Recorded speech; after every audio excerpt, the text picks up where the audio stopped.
I cleared my student debt, owned a home by 20, and built a six-figure company, all without a single dollar from my parents. But when my golden child brother went broke, they took me to court, claiming I stole the future meant for him. I didn't agree to a settlement. I made sure they learned a lesson. Okay, listen, imagine this. You're staring at legal documents spread out on a fancy mahogany desk, and your hands are literally shaking. Not because it's some stranger, but because it's your own parents suing you for $200,000, claiming you stole the future that rightfully belonged to your brother. Can you believe the audacity? My own family, the people who were supposed to love me unconditionally, were accusing me of somehow fraudulently taking opportunities from my golden child brother, Tyler. The irony was a bitter taste in my mouth, because these same parents had never given me a single dime, while Tyler, he'd received everything and, predictably, gambled it all away. Growing up in suburban Cleveland, I learned pretty quickly that love in my family came with some serious strings attached. Tyler, 3 years older than me, could honestly do no wrong in their eyes. He'd bring home a report card full of D's, and my dad would just pat his shoulder, saying he was finding his path. But when I brought home straight A's, my mom would instantly chime in, "Grades aren't everything, James. Tyler has more natural charisma." It was like a never-ending competition I didn't even know I was in, and I was always losing. So, at 16, I decided to make my own way. Mrs. Patterson, our next-door neighbor, was complaining about her overgrown lawn, right? I borrowed our neighbor's beat-up old push mower and offered to cut it for $15. She was so impressed, she told 3 other neighbors. Within 2 weeks, I was pulling in $60 every Saturday morning. My parents just watched my little lawn care operation with this kind of amused tolerance. "Oh, it's nice that James has a hobby," Mom would tell her friends over coffee. Meanwhile, Tyler was out partying, coming home drunk, getting these lectures that always ended with Dad slipping him $20 for gas money. I, on the other hand, reinvested every single penny. By 17, I had enough saved to buy my own mower, an edger, a leaf blower. I was maintaining 12 lawns every weekend, and then, during Cleveland's brutal winters, I even expanded into snow removal. My bank account just kept growing steadily, while my parents were praising Tyler for getting into state university, even though his SATs were, barely mediocre, and his GPA was just scraping by. The real gut punch came during my senior year. I was applying for scholarships and financial aid, pouring countless hours into essays, documenting my business experience, my academic achievements. Tyler, he was partying his way through his freshman year, changing majors 3 times, barely keeping his head above water academically. Then one evening in March, I overheard my parents whispering about Tyler's tuition costs. Curiosity got the better of me. The next day, when they were out, I checked the mail. Hidden amongst credit card offers and grocery store flyers, I found bank statements that made my blood run absolutely cold. Over the past year, my parents had transferred $30,000 to Tyler's checking account. The memo lines read, "Business, startup funds, investment capital, entrepreneurial support." $30,000. More than I had saved in 2 years of backbreaking work. That night at dinner, I confronted them. "You told me there was no money for my college expenses. You said I needed to figure it out on my own." Dad just slowly put down his fork and fixed me with this stern look. "Tyler is exploring his options. He has big ideas." "What ideas?" I shot back. "He's failed every class except Intro to Communications." My mom's face flushed with anger. "Your brother is going through a difficult transition.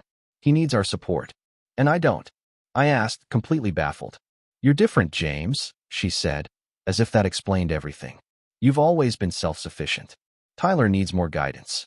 I spent that night lying awake, staring at the ceiling, finally processing the painful truth that had been staring me in the face for years.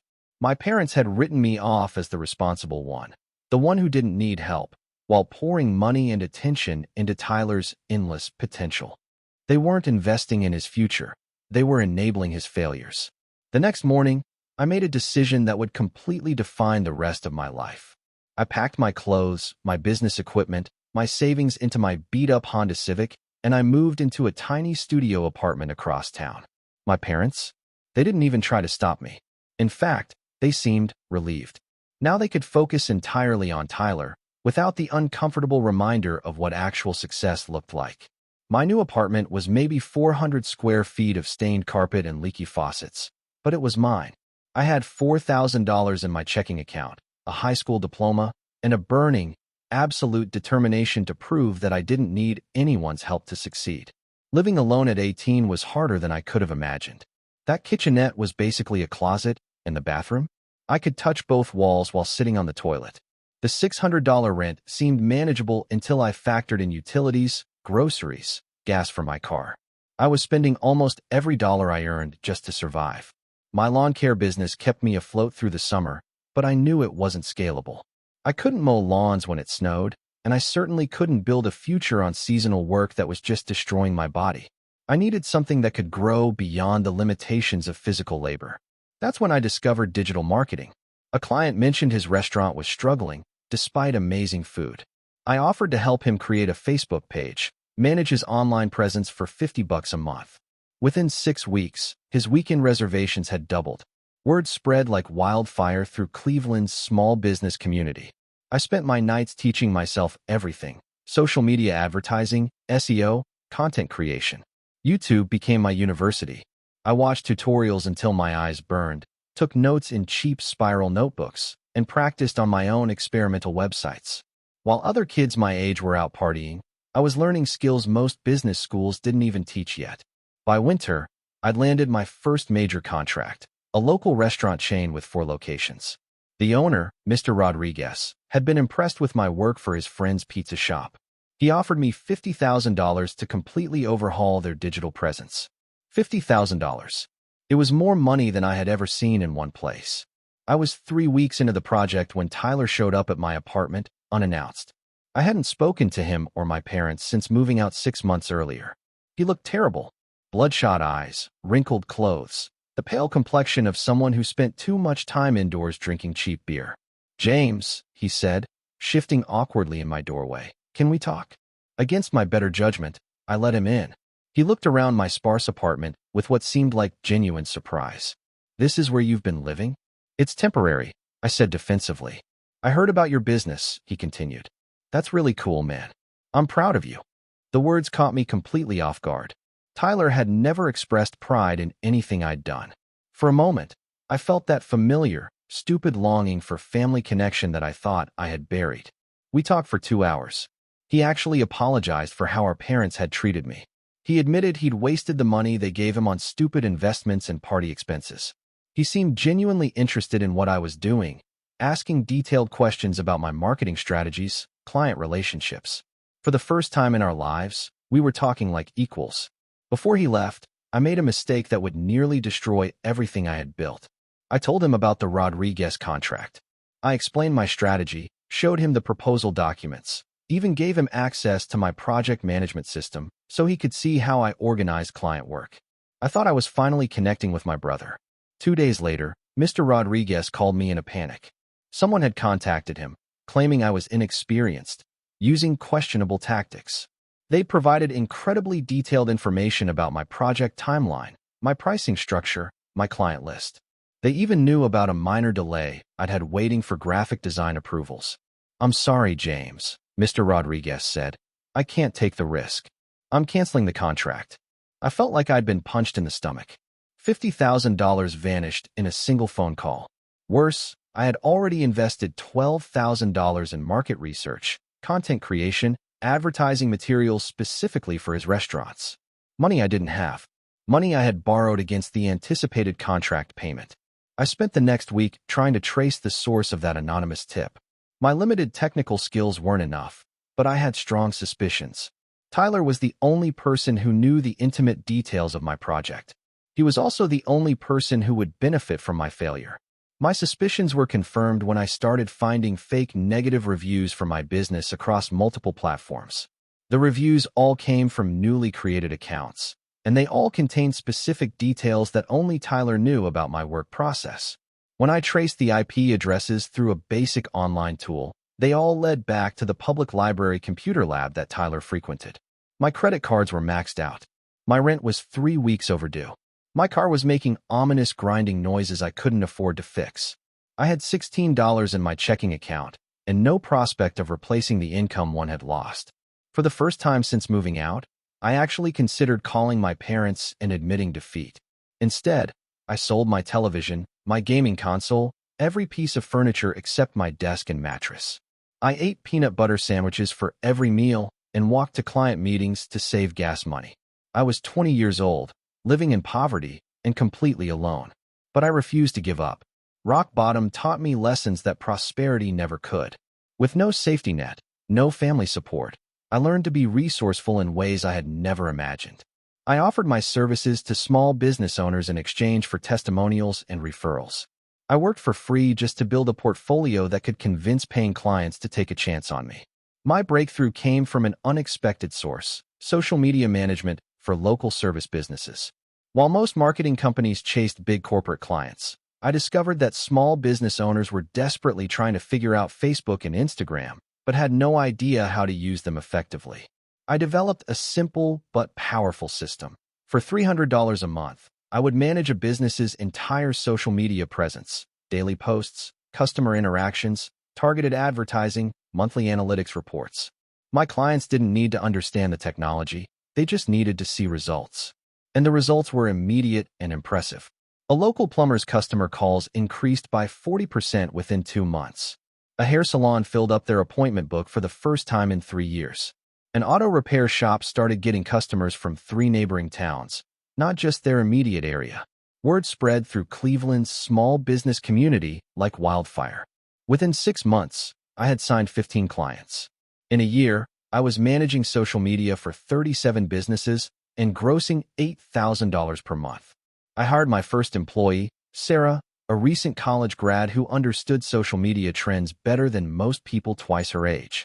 My personal life dramatically improved along with my business success.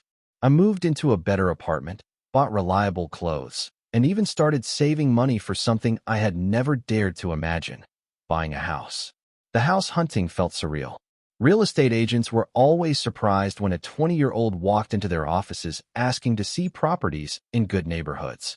But my credit score was excellent. My business income was documented and growing, and I had saved enough for a substantial down payment. I found my dream home in a quiet neighborhood, 15 minutes from downtown Cleveland, a modest 3-bedroom ranch with a 2-car garage, updated kitchen, and a backyard perfect for a home office. The asking price was $135,000, exactly within my budget. The day I signed the mortgage papers, I felt a surge of pride I had never experienced before. I was 20 years old, and I owned a house. I had built a successful business from nothing. I had paid off my student loans and had money in the bank. Everything my parents said I couldn't do without their help, I had accomplished completely on my own. That evening, as I sat in my empty living room surrounded by moving boxes, my phone rang. It was my mother. "We heard you bought a house," she said, without preamble. "News travels fast," I replied dryly. "Tyler is going through a difficult time right now. His food truck business failed, and he's lost a lot of money." I waited for her to continue, already knowing exactly where this conversation was heading. "We think it would be good for both of you if he came to work with you. You could teach him about your business, and he could help you grow." "He sabotaged my biggest contract," I said flatly. "That's ridiculous, James. Tyler would never do something like that." "I have proof. You've always been jealous of your brother. This is just another example of you trying to tear him down." The familiar patterns were emerging. No matter what Tyler did, no matter how much evidence existed of his failures or betrayals, my parents would always defend him and blame me. "He's family," Mom continued. "You have an obligation to help him." "My obligation is to my clients and my employees. I'm not running a charity." "Don't be so selfish, James. You've been blessed with success. The least you can do is share some of it with your brother." I hung up without saying goodbye, but the conversation left me deeply unsettled. Something in my mother's tone suggested this wasn't a request. It was the beginning of a campaign. They weren't going to accept my refusal and move on. They were going to escalate. 3 days later, my father appeared at my office. He had never visited my workplace before, had never shown any interest in my business, and had certainly never acknowledged my success. His presence felt ominous. "Impressive setup," he said, looking around my small but professional office. Sarah looked up from her computer with curiosity and concern. "What do you want, Dad?" "I want to talk about family loyalty," he said. About doing right by the people who raised you. The people who raised me told me I was on my own when I turned 18. We're not asking for charity, James. We're offering Tyler a chance to contribute to something successful. He has ideas that could help your business grow. What ideas? Dad shifted uncomfortably. Business development ideas, marketing strategies, partnership opportunities. He's been working on a comprehensive plan for expanding your services. He thinks you could be doing much more than you're currently doing. I almost laughed. Tyler had never held a job for more than 6 months. His food truck business had failed within 8 weeks. His previous ventures included a failed eBay reselling operation, a brief attempt at day trading that lost $3,000, and a multi-level marketing scheme that alienated half his college friends. I'm not interested, I said firmly. Dad's expression hardened. You're making a mistake, son. Family is all you really have in this world. Someday you're going to need us, and we're not going to be there if you don't start showing some loyalty now. Is that a threat? I asked. It's reality. Business is unpredictable. Clients come and go, but family is permanent, unless you choose to throw it away. After he left, Sarah approached my desk with obvious concern. Everything okay? Family drama, I said, trying to sound dismissive, but I couldn't shake the feeling that something bigger was coming. My parents had never fought this hard for anything in their lives. They weren't just asking for help for Tyler, they were demanding it. And when people who have never respected your boundaries suddenly start making demands, it usually means they're planning to take what they want by force. My business continued growing at a pace that surprised even me. It had started as a desperate attempt to survive, but it had evolved into something bigger than I had ever imagined. By my 21st birthday, I was managing social media for 68 businesses across 3 states. My team had grown to include Sarah, 2 part-time content creators, and a client relations manager named Marcus.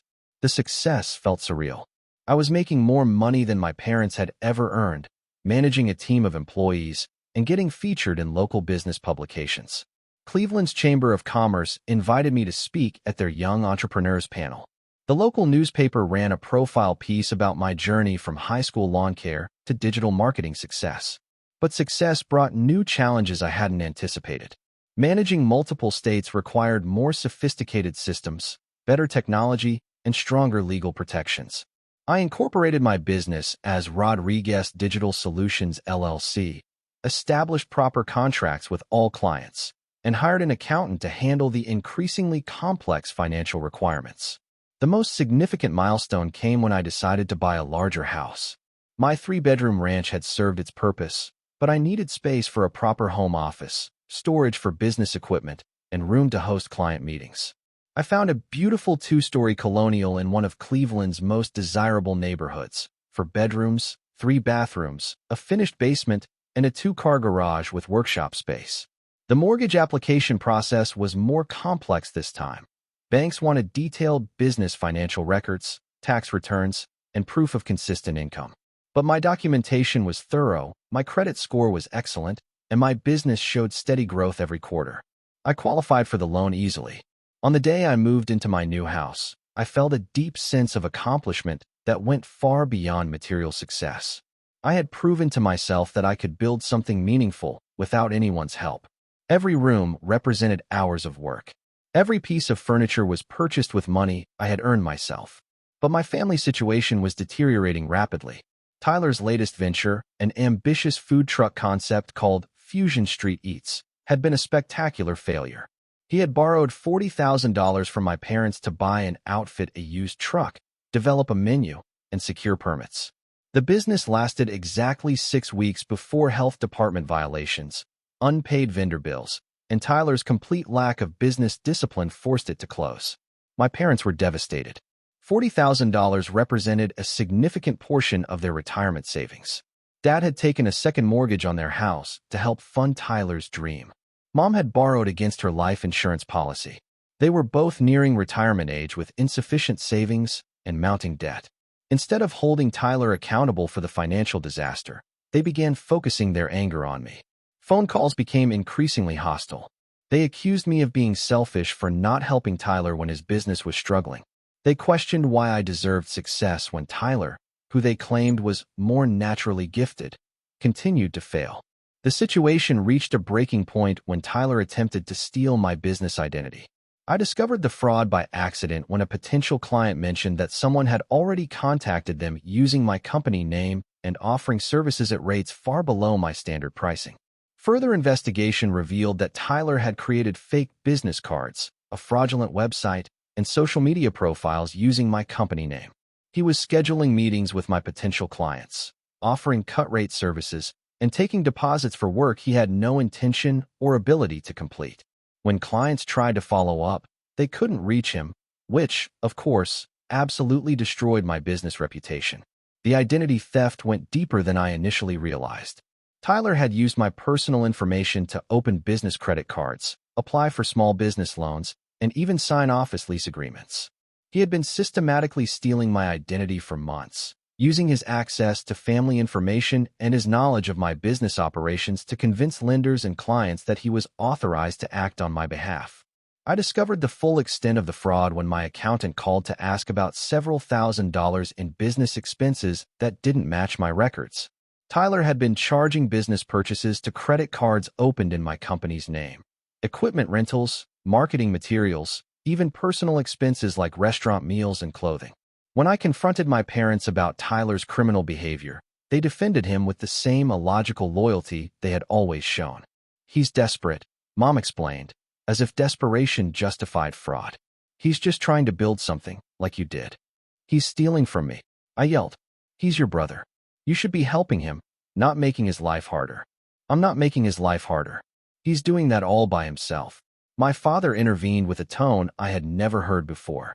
"You listen to me, James. Tyler made some mistakes, but he's family. You turn him into the police, and you'll regret it for the rest of your life." "Is that another threat?" I asked. "It's a promise. You destroy Tyler, and we'll destroy you." I hung up and immediately called the police. Tyler had committed multiple felonies: identity theft, credit fraud, forgery, and operating a business without proper licensing. I had documentation proving every crime. The detective assigned to my case was sympathetic, but warned me that prosecuting family members often created long-term complications that went beyond the legal system. "Are you sure you want to do this?" Detective Morrison asked. "Once we arrest him, there's no going back." I thought about Tyler's fake business cards, the money he had stolen, the clients he had confused and alienated. I thought about my parents' threats and their refusal to hold him accountable for anything he did. "I'm sure," I said. Tyler was arrested 3 days later. The charges included identity theft, credit fraud, forgery, and operating a business without proper licensing. The local media covered the story as an example of white-collar crime within families. My business name appeared in several news articles, but the coverage actually helped my reputation by clearly identifying me as the victim rather than the perpetrator. My parents' reaction was swift and vicious. They blamed me completely for Tyler's arrest. They accused me of being vindictive, jealous, and cruel. They called my clients and employees, trying to convince them that I was unstable and vindictive. They even showed up at my house, demanding that I drop the charges and take responsibility for Tyler's legal fees. When I refused, they made good on their threat to destroy me. But they chose a method I had never anticipated, one that would test everything I had built and everything I believed about justice. 3 months after Tyler's arrest, I received a certified letter that changed everything. My parents had hired a lawyer and filed a civil lawsuit against me, claiming that my business success legally belonged to Tyler and demanding half of everything I owned. The lawsuit was 23 pages of the most twisted logic I had ever encountered. According to their attorney, Tyler had developed the core concepts for my business during his college years as part of an entrepreneurship class project. They claimed that I had stolen his ideas, used family connections to gain clients, and built my success on intellectual property that rightfully belonged to Tyler. The specific demands were staggering. They wanted 50% of my business assets, 50% of my house value, half of my savings accounts, and 50% of all future business income for the next 10 years. They also demanded that I pay Tyler's legal fees for the criminal case and provide him with a management position in my company. But the most shocking aspect of the lawsuit was the character assassination it contained. The documents portrayed me as a manipulative sociopath who had systematically destroyed Tyler's opportunities while building my own success on stolen foundations. They claimed that I had convinced my parents to fund Tyler's failures while secretly sabotaging his efforts to succeed. According to their version of events, Tyler's food truck business had failed because I had spread negative rumors about his food quality. His previous ventures had collapsed because I had interfered with his supplier relationships and poisoned potential investors against him. Even his academic struggles were attributed to my psychological manipulation and sabotage. The lawsuit included sworn statements from my parents describing me as jealous, vindictive, and emotionally unstable. They claimed that Tyler had always been the more creative and business-minded brother, but that I had used manipulation and family politics to undermine his confidence and steal his opportunities. Reading their description of me was like looking in a funhouse mirror. Every positive trait was reframed as a character flaw. My work ethic became obsessive behavior. My financial success became exploitation of family resources. My independence became callous disregard for family loyalty. The local media picked up the story with obvious relish. Family feud turns legal. Brother sues brother over business success. The coverage was sensationalized and one-sided, focusing on my parents' claims without investigating the underlying facts. Several clients called to express concern about the negative publicity. 2 clients canceled their contracts entirely, citing concerns about being associated with someone involved in family litigation. My attorney, David Kellerman, was a straight-talking corporate lawyer who specialized in small business protection. He read through the lawsuit with obvious disgust. "This is one of the most frivolous cases I've seen in 20 years of practice," he said. "But frivolous doesn't mean harmless. They're trying to destroy your reputation and force you into a settlement." "What are my options?" I asked. "We can fight it, but litigation is expensive and time-consuming. Even winning costs money, and the negative publicity could damage your business. Alternatively, you could offer a small settlement just to make them go away." "I'm not giving them $1, I said firmly. David nodded with approval. "Good, because settling would just encourage them to come back for more later. We're going to fight this, and we're going to win decisively." But fighting meant months of depositions, document production, and legal fees. It meant having my business practices examined under a microscope.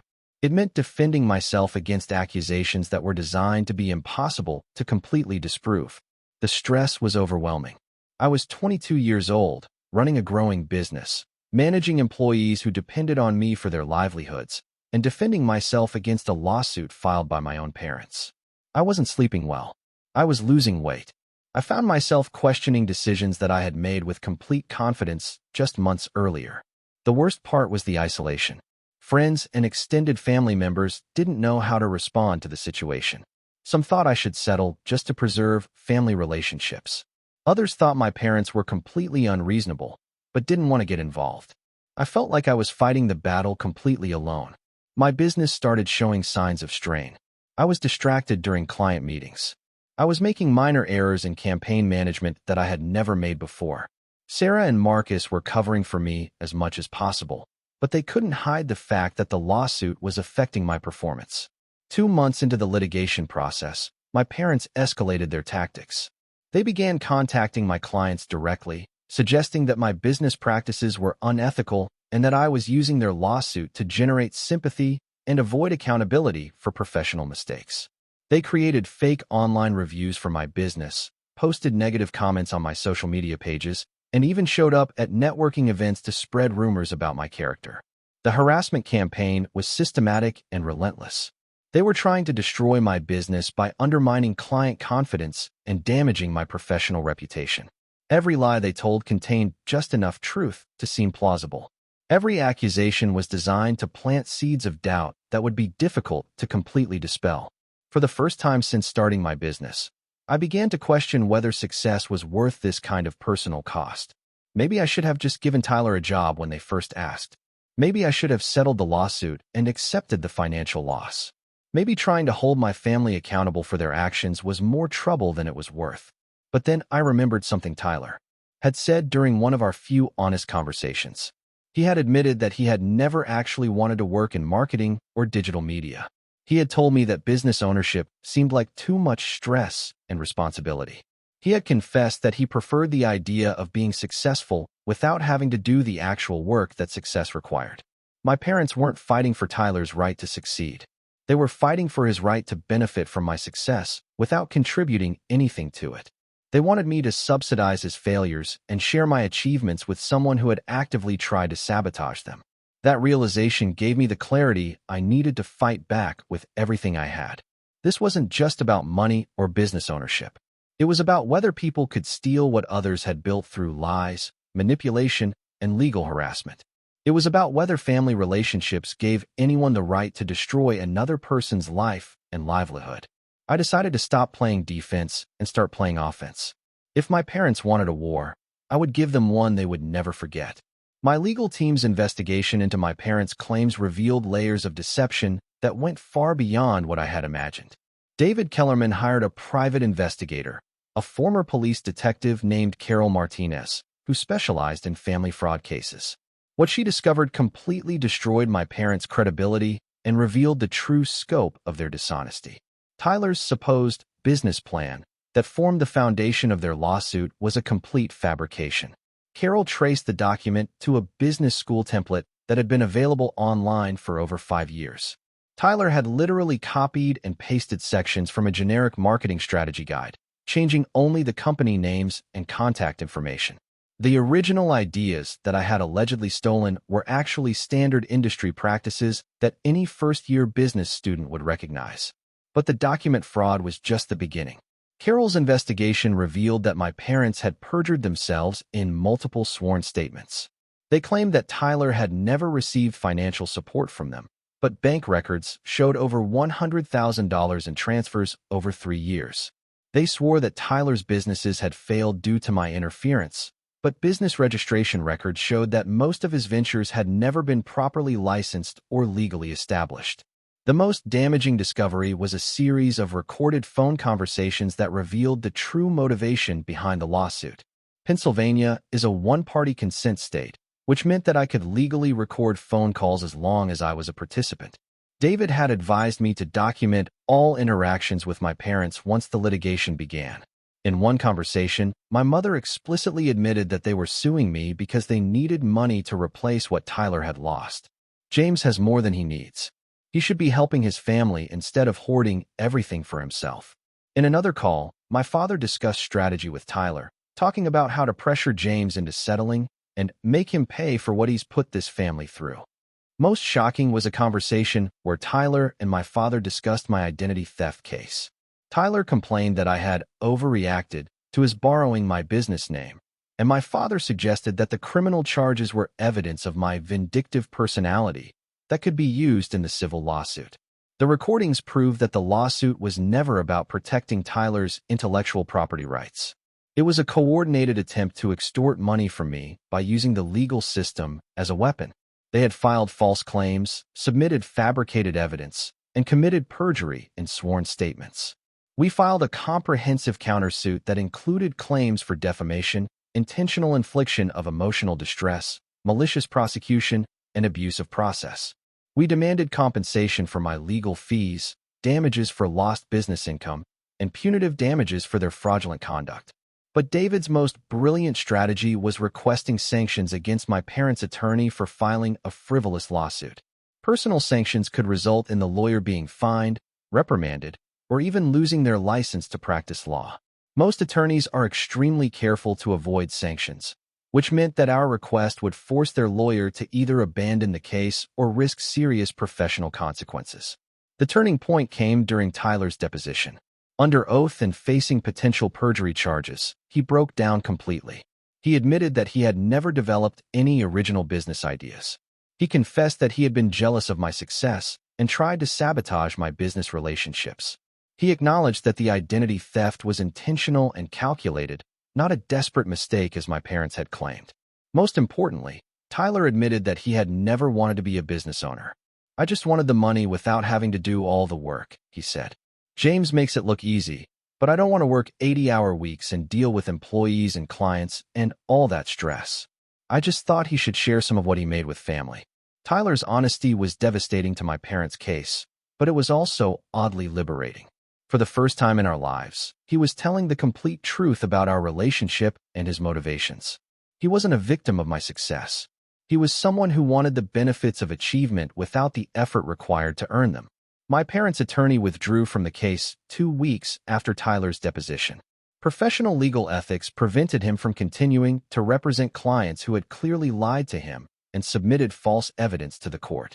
Sanctions were still possible, but the immediate threat of professional consequences was enough to convince him to abandon the case. Left without legal representation, my parents tried to represent themselves in court. The hearing was a disaster.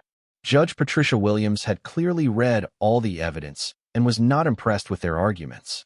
When my mother tried to explain why Tyler deserved half my business assets, the judge interrupted her. "Ma'am, do you understand that your son has been criminally convicted of stealing this young man's identity and defrauding his business?" "Yes, but that's not the real issue here," my mom replied. "What is the real issue?" Judge Williams asked. "James has always been jealous of Tyler's natural abilities. He's used manipulation and family politics to undermine Tyler's confidence and steal opportunities that should have gone to Tyler." Judge Williams stared at her in obvious disbelief. "You're asking this court to award damages to someone who committed identity theft against the plaintiff? You're asking for what's fair? Families should help each other. Family members should also refrain from stealing each other's identities and filing fraudulent lawsuits." The judge dismissed their case with prejudice, which meant they could never file the same claims again. She also awarded me full legal fees and additional damages for the harassment and business interference. The total award was $70,000, more than enough to cover my legal costs and compensate me for the income one had lost during the litigation. But the most satisfying moment came when Judge Williams addressed my parents directly. "I've been on this bench for 15 years, and I have never seen a more frivolous and malicious abuse of the legal system. You should be ashamed of yourselves for trying to profit from your son's hard work and success. This court hopes you will take this opportunity to reflect on your priorities and your treatment of your family members." As we left the courthouse, David was practically beaming. "That was a complete vindication," he said. "They'll never be able to challenge your business ownership again." I felt a complex mixture of relief, satisfaction, and sadness. I had won decisively, but the victory had come at the cost of permanently severing my relationship with my parents. They would never forgive me for exposing their lies and defeating their lawsuit. I would probably never see them again. The months following the lawsuit victory were transformative in ways I hadn't expected. Winning in court had validated everything I had built and proven that justice could prevail over manipulation and lies. But the real changes went deeper than legal vindication. My business exploded with new growth. The media coverage of the lawsuit had initially seemed like a threat, but it ultimately became the best marketing I could have asked for. Local business owners were impressed that a young entrepreneur had successfully defended himself against family harassment and fraudulent legal claims. They saw me as someone who had integrity and the courage to fight for what was right, even when it was personally costly. Within 6 months of the court decision, I had signed 43 new clients across 4 states. My team grew to include 8 full-time employees and a network of freelance specialists. We moved into a proper office building with conference rooms, dedicated workspaces for each team member, and room for continued expansion. The financial success was gratifying, but the personal growth was even more meaningful. Fighting the lawsuit had forced me to articulate my values, defend my decisions, and stand up for principles that I had previously taken for granted. I learned that success without integrity is meaningless, but success defended with courage becomes something powerful and lasting. 6 months after the court victory, Tyler reached out to me for the first time since his arrest. He called my office and asked if we could meet for coffee. I was hesitant, but curious about what he might want to say. We met at a quiet cafe near downtown Cleveland. Tyler looked different, healthier, more focused, less of that desperate energy that had characterized him during his worst periods. He had been working as a line cook at a local restaurant, living in a small apartment, and attending counseling sessions as part of his probation requirements. "I owe you an apology," he said, without preamble. "A real one, not like the fake apologies I used to give when I got caught doing something stupid." I waited for him to continue. "I was jealous of you for our entire childhood. You made everything look easy, and I could never figure out how you did it. I thought you were just naturally better at everything, and that made me feel like a failure. You weren't a failure, Tyler. You just had different interests." "No, that's not true. I didn't have interests at all. I had fantasies about being successful without wanting to do any of the work that success requires. I wanted to be you without becoming you, if that makes sense. It did make sense. Tyler had wanted the results of dedication and hard work without the dedication and hard work themselves. Mom and Dad made it worse, he continued. They kept telling me I had unlimited potential, but they never helped me develop any actual skills. They just gave me money and told me everything would work out eventually. They meant well, I said, though I wasn't sure I believed it. Maybe. Or maybe they were just afraid to tell me the truth about myself. Either way, they enabled me to avoid reality for way too long. Tyler's honesty was refreshing, but I remained cautious. He had been manipulative for so long that I couldn't be sure this wasn't another attempt to gain something from me. I'm not asking for anything, he said, as if he could read my thoughts. I'm not asking for a job or money or a relationship. I just wanted you to know that I understand what I did, and I'm sorry for all of it. What about Mom and Dad? Tyler's expression darkened. They're still convinced that you're the villain in this story. They think the court was wrong, the judge was biased, and you somehow manipulated the entire legal system to get revenge on our family. Do you believe that? No. I know exactly what I did, and I know exactly what they did. You were the only one telling the truth through this entire mess. We talked for another hour. Tyler seemed genuinely committed to building a different kind of life for himself. He was learning actual job skills, managing his own finances, and taking responsibility for his decisions. The change seemed real, but I knew it would take years to determine if it was permanent. As our coffee meeting ended, Tyler stood to leave, then turned back with one final thought. You know what the really crazy thing is? He said. If I had just asked you for help instead of trying to steal from you, you probably would have given it to me. He was right. If Tyler had approached me, honestly acknowledged his mistakes, and asked for guidance in building his own legitimate business, I would have helped him. I might not have given him money or a job, but I would have shared knowledge, made introductions, and supported his genuine efforts to succeed. The lawsuit had never been necessary. The identity theft, the harassment, the fraudulent legal claims, none of it had been necessary. My parents could have asked me to mentor Tyler instead of demanding that I subsidize his failures. They could have encouraged him to learn from my example instead of trying to steal my achievements. But they had chosen conflict over collaboration, lies over honesty, and legal warfare over family communication. They had transformed a situation that could have brought us closer together into a battle that permanently tore us apart. My business continued to thrive in the years that followed. By 25, I was running a 7-figure company with offices in 3 states and clients across the country. I spoke at business conferences, mentored young entrepreneurs, and established a scholarship fund for students from dysfunctional families who were trying to build successful careers despite lacking family support. The scholarship fund became one of my most meaningful projects. I received hundreds of applications from young people whose stories reminded me of my own struggles. Kids who were working multiple jobs to pay for college because their parents spent money on siblings' failed ventures. Students who were living in their cars because they refused to enable family members' addictions or irresponsible behavior. Young entrepreneurs who were building businesses while dealing with family members who undermined their efforts out of jealousy or spite. Each scholarship recipient taught me something new about resilience, determination, and the power of refusing to accept other people's limitations as your own. Their success stories validated my belief that family dysfunction doesn't have to determine your future, and that sometimes the most loving thing you can do is refuse to enable destructive behavior. 5 years after the lawsuit, I received a letter from my mother. She was dying of cancer and wanted to reconcile before it was too late. The letter was filled with regrets, apologies, and admissions that she had been wrong about almost everything. She acknowledged that I had been the responsible son, that Tyler had been enabled rather than helped, and that the lawsuit had been a terrible mistake driven by desperation and poor judgment. I thought about the letter for weeks before responding. Part of me wanted to visit her, to have one final conversation where we could both tell the truth about our relationship and our family dynamics. But another part of me recognized that some wounds are too deep to heal, and that some relationships are too damaged to repair. In the end, I wrote her a brief letter expressing forgiveness but declining to resume contact. I wished her peace in her final months and told her that I had built a good life despite everything that had happened. I didn't visit her before she died, and I didn't attend her funeral. Those decisions felt cold to some people, but they felt honest and necessary to me. Tyler and I maintained a distant but cordial relationship. We exchanged Christmas cards and occasional text messages about major life events.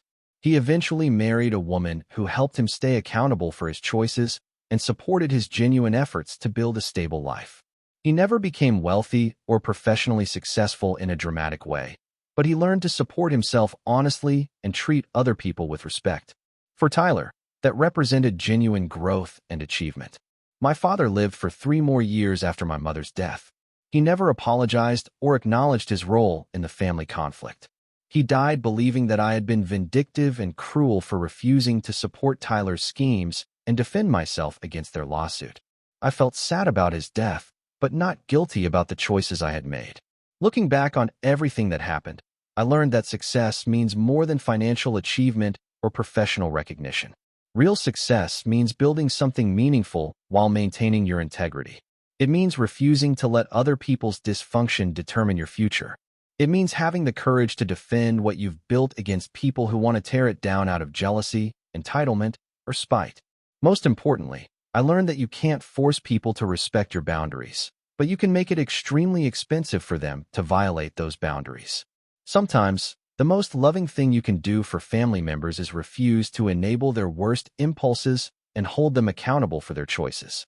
My parents sued me because they thought I would be too scared, too guilty, or too concerned about family relationships to fight back effectively. They calculated that I would settle the lawsuit to avoid conflict and negative publicity. They were wrong about my character, wrong about my resolve, and wrong about what I was willing to sacrifice to protect what I had built. They thought they were fighting for Tyler's future, but they were actually fighting against the very values that had made my success possible: hard work, honesty, accountability, and the refusal to accept unearned benefits at other people's expense. When those values came into conflict with their demands, I chose my values. I won the war because I was fighting for something worth defending. Today, my company employs 37 people across 5 states. We manage digital marketing for over 200 businesses, from small local shops to national restaurant chains. Every client represents a small business owner who took a risk, worked hard, and built something meaningful. Helping them succeed feels like the most important work I could be doing. I still live in Cleveland, in a beautiful house that I bought with money I earned myself. I drive a reliable car that's paid off completely. I have money in the bank, excellent health insurance, and the peace of mind that comes from knowing I don't owe anyone anything. But the real measure of my success isn't financial. It's the knowledge that I built everything I have through honest work, defended it with courage when it was threatened, and helped other people achieve their own success along the way. No one can take that away from me, no matter how hard they try. The lawsuit my parents filed was supposed to destroy me. Instead, it proved that I had built something strong enough to withstand their worst efforts to tear it down. Sometimes the greatest compliment your enemies can give you is trying everything in their power to stop you and failing completely. That's not just success, that's victory. Have you ever had to choose between family loyalty and personal integrity? How do you think family members should handle conflicts over money and success? I'd love to hear your thoughts in the comments below.